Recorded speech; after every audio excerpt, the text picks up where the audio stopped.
ബഹുമാനപ്പെട്ട രമേശ് ചെന്നിത്തല ആഭ്യന്തരമന്ത്രി അവർക്ക് ആദ്യം ഒരു നമസ്കാരം.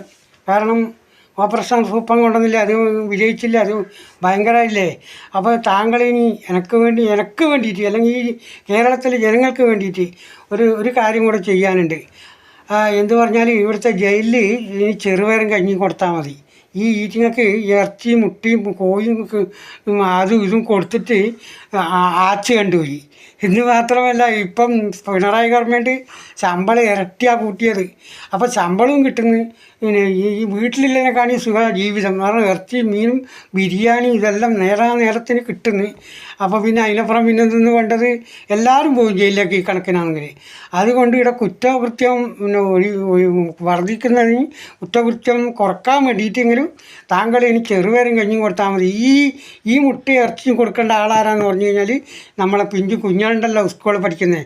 ആയിട്ട് ഒരു നേരത്തെ നല്ലൊരു ആഹാരം കിട്ടാതെ കുഞ്ഞുങ്ങളെത്രയുണ്ട്. അവർക്ക് കൊടുക്കുക സാറേ ഈ മുട്ട ഇറച്ചിയും ഇതല്ല ഈ ബിരിയാണിയെല്ലാം. ഈ 5 വയസ്സും 4 വയസ്സും 3 വയസ്സുമായ പെണ്ണ് കുഞ്ഞുങ്ങളെല്ലാം ബലാത്സംഗം ചെയ്തിട്ട് കൊന്നിട്ട് ജയിലിൽ പോകുന്നവനെല്ലാം തീറ്റി പോറ്റിയാൽ നാളെ ഇത് വീണ്ടും ഇവിടെ വർദ്ധിക്കും. ഇവിടെ എന്തെല്ലാം ചെയ്തിട്ടാണ് പോകുന്നത്.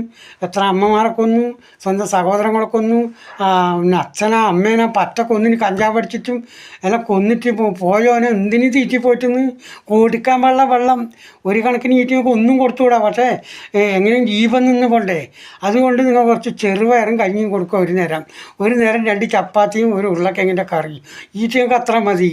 നമ്മളെ കുഞ്ഞക്ക് കൊടുക്ക്, ഇവിടെ വളരുന്ന തലമുറകൾക്ക് കൊടുക്ക്. പിന്നെ ഇറച്ചി മീനും മുട്ടയെല്ലാം. അതുകൊണ്ട് ബഹുമാനപ്പെട്ട ഈ ആഭ്യന്തരമന്ത്രി, ഞാൻ പറഞ്ഞത് മുഖവിലക്കെടുക്ക്. നല്ല ഇതാണ്. ഈ തമിഴ്നാട്ടിലാണ് നോക്ക്. തമിഴ്നാട്ടിലെ മുഖ്യമന്ത്രി ചെയ്താൽ തിന്ന് ഈ ജയിലിൽ കിടക്കുന്നതിലേക്ക് ചെറുപയറും കഞ്ഞിയും സ്കൂളിൽ പഠിക്കുന്ന കുഞ്ഞക്ക് ഇറച്ചിയും മുട്ടയും അങ്ങനെ കൊടുക്കണം. അതാണ് അന്തസ്. അഭിമാനത്തോട് കൂടിയിട്ട് ഇവിടുത്തെ ആഭ്യന്തരമന്ത്രിക്ക് അങ്ങനെ ഒരു നിയമം കൊണ്ടുവരാൻ കഴിയുമോ? അത് എന്തുകൊണ്ട് കൊണ്ടുവരാതെ? എല്ലാ ഇടിയിൽ ജനങ്ങളെല്ലാം ആഗ്രഹിക്കുന്ന കഥയാണത്. ഇതിൽ ഒരൊറ്റ ഒരു ജയിൽ പുള്ളികളെ തീറ്റിപ്പറ്റി കൂടെ ആ ഗോവിന്ദച്ചാമിനെ പോലത്തെ ഇപ്പം കൊണ്ടുപോകുമ്പോൾ എങ്ങനെ ഉണ്ടായിന്, എല്ല് തോലും ഉണ്ടായിന്. ഇപ്പോൾ ഓനെല്ലാം ആരായിപ്പോയി. ഈ രാജാവന്നെ ഗൾഫിൽ നിന്ന് വന്നാലുണ്ടാവില്ല. അങ്ങനെ വൃത്തിയായിപ്പോയി. നല്ല ആഹാരം ഇപ്പം പോരാ, ഇതിന് പൈസയും വർദ്ധിച്ചു. ഇങ്ങനെയാണെങ്കിൽ ഞാനും പോയി ജയിലിൽ. ഞാൻ പറഞ്ഞറാ എന്താ പറഞ്ഞാൽ എനിക്ക് ഈ വീട്ടിൽ കിടന്നിട്ട് ജയിലിനെ കാണി കഷ്ടം. അതുകൊണ്ട് ഞാൻ പോയിട്ട് ജയിലിൽ കിടക്കുന്നു. ജയിലിൽ കിടന്നു കഴിഞ്ഞാൽ എന്തും കുറേശ്ശെ അന്യാ മതിയല്ലോ. നല്ല ശമ്പളം കിട്ടുന്നു. ഇറച്ചി മുട്ടക്ക് മുട്ട, പാലിന് പാല്, ബിരിയാണി, നല്ല പിന്നെ എന്തിനപ്പുറം വേണ്ടത്.